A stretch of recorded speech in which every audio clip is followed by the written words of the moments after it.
Bom dia a todos, bom dia a todas, sejam muito bem-vindos e bem-vindas a mais um ICL Mercado Investimentos. Hoje o programa vai ser curtinho aí devido a todos os desdobramentos das operações da Polícia Federal. Caso a gente tenha alguma atualização, fiquem tranquilos que a gente também vai trazer para vocês.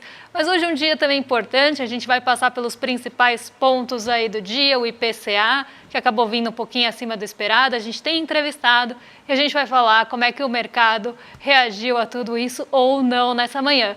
Mas antes de tudo, André, bom dia, como você está nessa manhã agitada, né? Bom dia, grande dia, gente, grande dia hoje, né? Hoje a pauta aqui fica até esvaziada por causa de tudo que aconteceu, né? Então vamos direto já falar com o nosso entrevistado agora, o professor André Galhardo, economista-chefe da análise econômica, professor da Unip, professor junto comigo lá da Unip, a gente trabalha junto, né? Então um grande prazer aí receber você, André.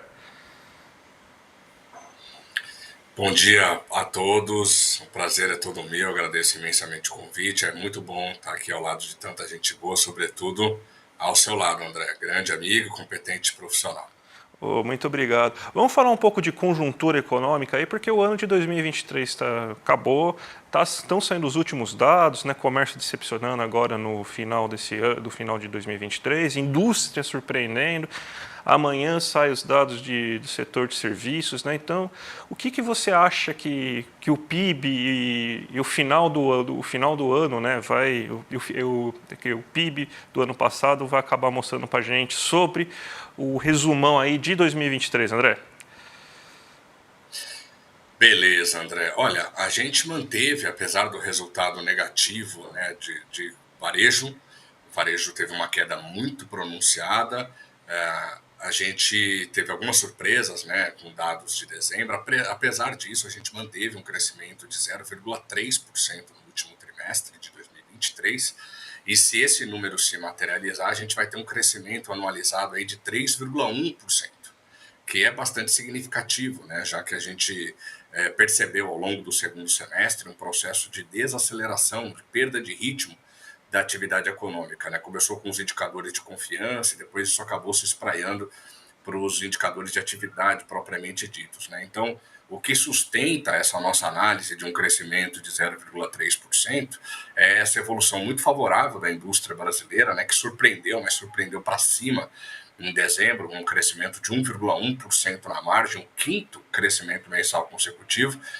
Trouxe um crescimento marginal ali para a indústria no ano, de 0,2%, né, mas foi um número forte ali no encerramento de 2023. Além desse comportamento benigno da indústria, a gente também espera uma boa ajuda do setor externo, né? A gente teve um volume de exportações significativo, um saldo comercial muito relevante no mês de dezembro, mantendo aquela trajetória atípica, né, para resultados da balança comercial que se estabeleceu ao longo de todo o ano de 2023. Então, assim, André, em resumo, com os dados de dezembro já conhecidos, exceto, como você bem disse, aí, o de serviços, eu acredito que a gente consiga alcançar esse 0,3% no último trimestre, com um crescimento ligeiramente superior a 3%, que é um crescimento que a gente pode interpretar como positivo, dada as restrições, né, dentro do mercado de crédito, né, com a Selic tão elevada e outros problemas, como os problemas geopolíticos internacionais, por exemplo. E como você vê, professor, o cenário aí para 2024, né, os desafios que a gente deve enfrentar aí na economia nesse ano agora de 2024? Olha, eu acho que o principal desafio é internacional. A gente tem visto, e geopolítico, né? Eu, como economista, não posso deixar de tratar essa questão política também, porque a gente tem no radar simplesmente a eleição americana, né? Então, onde possivelmente o Trump vença esse pleito, né, contra qualquer democrata que se apresente. E não estou aqui julgando o Trump, mas o Trump já prometeu em alguns discursos de campanha que elevará as tarifas, né, sobre produtos chineses.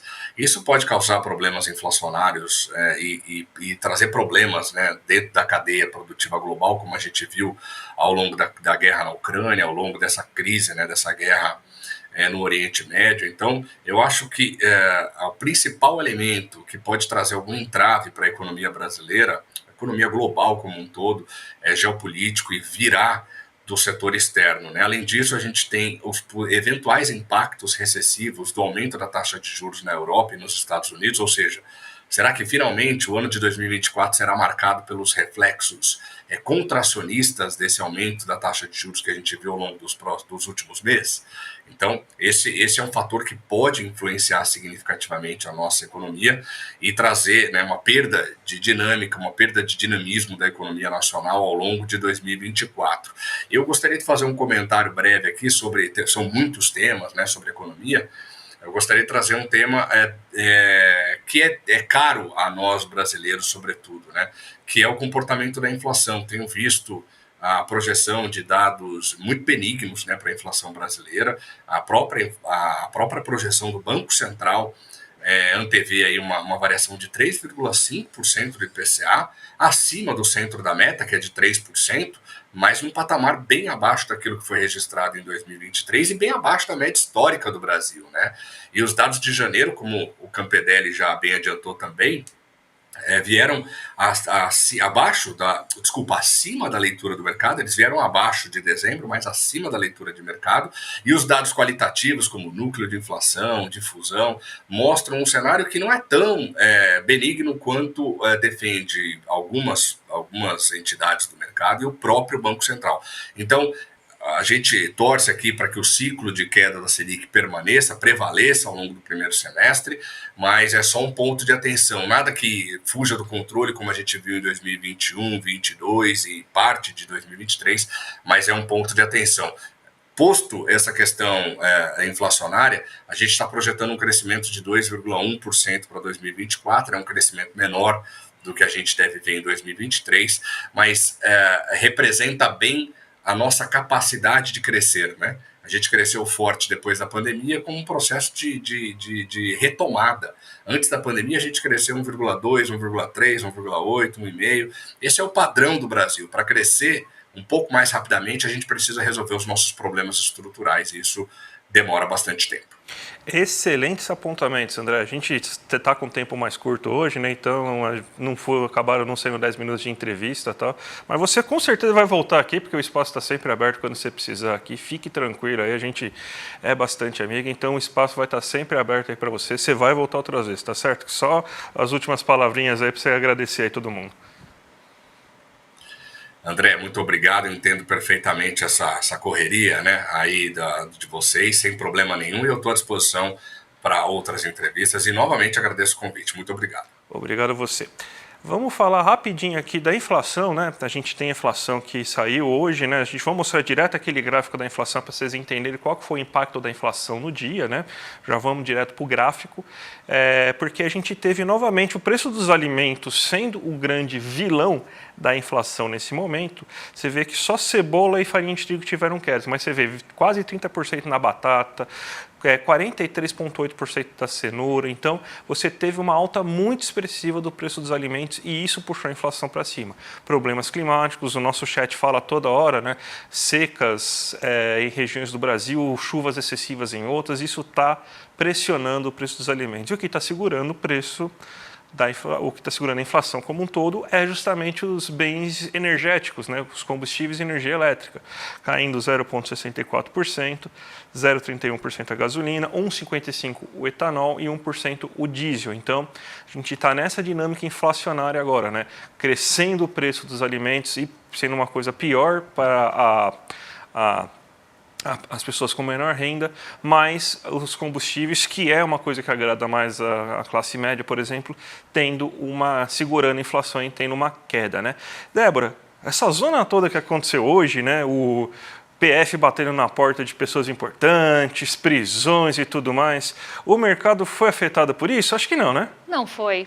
O mercado normalmente não responde a esse tipo de notícia, né? Dependendo, claro, da magnitude. Pode ter ali alguma mudança na visão do investidor do exterior em relação ao Brasil, mas não mexeu muito com a nossa bolsa. Quem pesou realmente nessa manhã na queda do Ibovespa, que vocês estão vendo aí na tela, foi o IPCA acima da expectativa do mercado.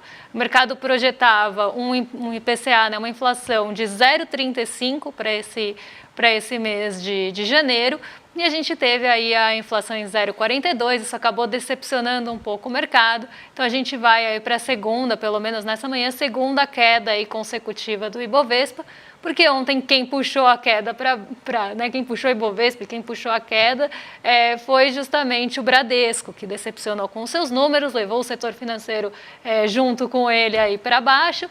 E a gente teve aí uma queda expressiva, não tão expressiva, mas uma queda observada por aqui na contramão de Nova York.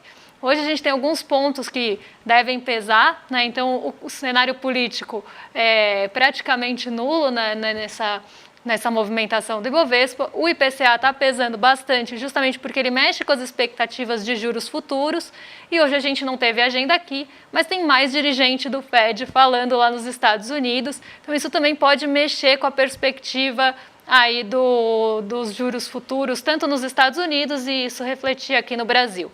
Então um dia mais negativo aí para a nossa Bolsa, apesar da gente ter um dia positivo para as commodities.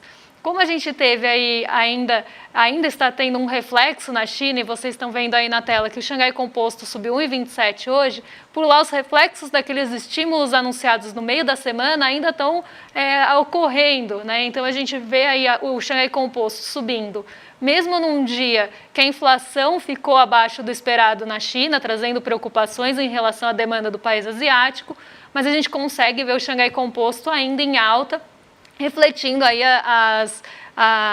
o otimismo, na verdade, em relação aos estímulos lá na China. E isso acabou puxando tanto o minério de ferro, que fechou em alta hoje, depois de tantas quedas, como o petróleo Brent para cima. Então a gente tem um dia positivo para as commodities, que pode limitar ali a queda que vocês estão vendo no Ibovespa, mas um dia aí que a gente deve ter ajuste na nossa bolsa, correção aí de preços e ainda um movimento de queda. Lembrando que a gente está aí perto do Carnaval e do Ano Lunar Chinês, a gente vai ter dias aí de pausa, então a gente deve ver bastante ajuste de posicionamento do mercado.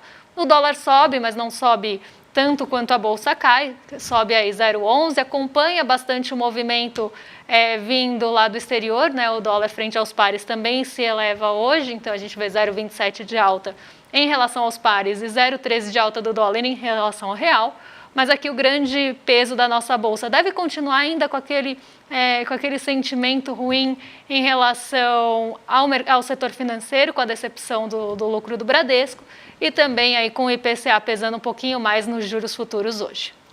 Débora, a gente vai continuar agora, né?